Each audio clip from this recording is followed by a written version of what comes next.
বিশ্বকাপের দল পছন্দ হয়েছে সাবেক নির্বাচক ফারুক আহমেদের। পছন্দ হচ্ছে না স্কোয়াড নিয়ে অস্থিতিশীলতা।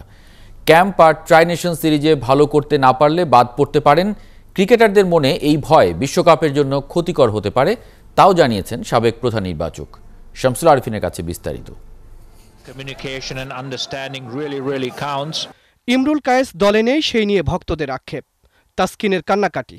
বিশ্বকাপ দল নিয়ে ভক্ত ক্রিকেটারদের আলোচনা সমালোচনা থাকবেই।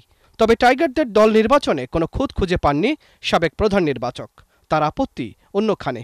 আমরা আয়ারল্যান্ডের পারফরমেন্স পরে পরিবর্তন হতে পারে টিমের মধ্যে, এইটা আমি আসলে খুব ভালোভাবে দেখি নাই। কেননা তাতে করে হয় কি টিমের প্লেয়ারদের একটু আত্মবিশ্বাসে ভুগবে, হয়তো বা চিন্তা করবে যদি ভালো না খেলে বাদ পড়ে যেতে পারি। সো সেটা একটু যদি না বলে আমার যদি বলতো ম্যানেজমেন্ট যে এটি আমাদের বেস্ট পসিবল টিম, যারা ফর্মে নেয় আশা করবো তারপর ফর্মে ফিরে আসবে, তাহলে কিন্তু আত্মবিশ্বাসটা একটু বেটার হতো। তো এই দিকটা আমার মনে একটু দূরদর্শিতার আমার কাছে অভাব মনে হয়েছে ম্যানেজমেন্টের পক্ষ থেকে। আর বাকিটা আমার মনে হয়েছে, আমি ব্যক্তিগতভাবে মনে করি যে এই টিমটা কারেন্ট সময়ের বেস্ট পসিবল টিমই হয়েছে। 2015 বিশ্বকাপ ও 2017 সালের চ্যাম্পিয়ন্স ট্রফির জন্য টাইগার বাছাই করেছেন ফারুক আহমেদ।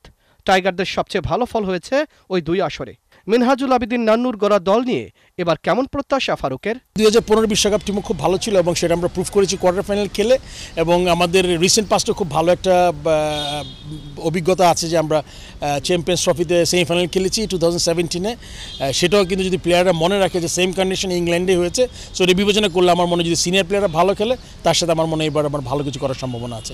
ফারুক আহমেদ বারবার একটা বিষয়ে জোর দিয়েছেন, ভালো ফলের জন্য স্কোয়াডের ক্রিকেটারদের মনে আত্মবিশ্বাসটা ম্যানেজমেন্টের তৈরি করে দেয়া খুব জরুরি। শামসুল আরিফিন, 71।